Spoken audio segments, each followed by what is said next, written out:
Hi అండి, welcome back to my channel. వీడియోలో కనిపిస్తున్నంత పర్ఫెక్ట్గా మటన్ బిర్యానీ రావాలంటే నేను చెప్పే ప్రాసెస్ ఫాలో అవ్వండి. ముందుగా మటన్ తీసుకొని నీట్గా క్లీన్ చేసి పెట్టుకోవాలి.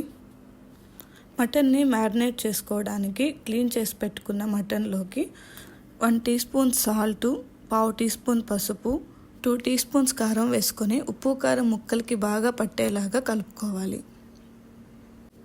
ఇప్పుడు 1 కప్పు పెరుగు, 1 teaspoon biryani masala, 1/2 teaspoon జీలకర్ర పొడి, 1/2 teaspoon mutton masala, 1/2 teaspoon garam masala, 2 teaspoons అల్లం వెల్లుల్లి పేస్ట్, కొంచెం నిమ్మరసం కూడా వేసుకొని పీసెస్కి బాగా మసాలాలు పట్టేలాగా కలుపుకొని 2 అవర్స్ లేదా ఓవర్ నైట్ మ్యారినేట్ చేసి పెట్టుకోండి. బాస్మతి రైస్ని 1-2 సార్లు నీట్గా వాష్ చేసుకొని 1 అరగంట సేపు నానబెట్టుకోవాలి. స్టవ్ మీద గిన్నె పెట్టుకొని 1 కప్పు లేదా మీకు సరిపడంత ఆయిల్ వేసుకొని సన్నగా కట్ చేసి పెట్టుకున్న ఉల్లిపాయల్ని కొంచెం సాల్ట్ వేసుకొని ఉల్లిపాయలు గోల్డెన్ కలర్ వచ్చేంత వరకు వేయించుకొని కొంచెం తీసి పక్కన పెట్టుకోండి. తర్వాత అందులో మటన్ యాడ్ చేసి మూత పెట్టుకొని కుక్ చేసుకోండి.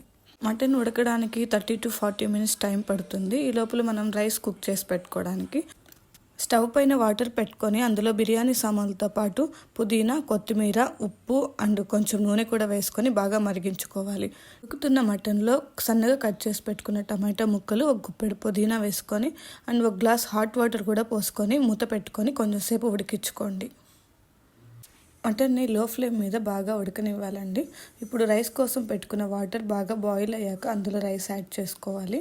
రైస్ 90% ఉడికాక అంటే ఆల్మోస్ట్ ఉడికాక తీసి మటన్ మీద స్ప్రెడ్ చేసుకోవాలి. నీట్గా లేయర్స్ లాగా స్ప్రెడ్ చేసుకోవాలండి. రైస్ అంతా వేసుకున్నాక మనం ముందుగా తీసి పెట్టుకున్న ఫ్రైడ్ ఆనియన్స్ కూడా తీసుకొని అన్నం పైన వేసుకోవాలండి. తర్వాత కొంచెం కొత్తిమీరతో గార్నిష్ చేసుకోవాలి.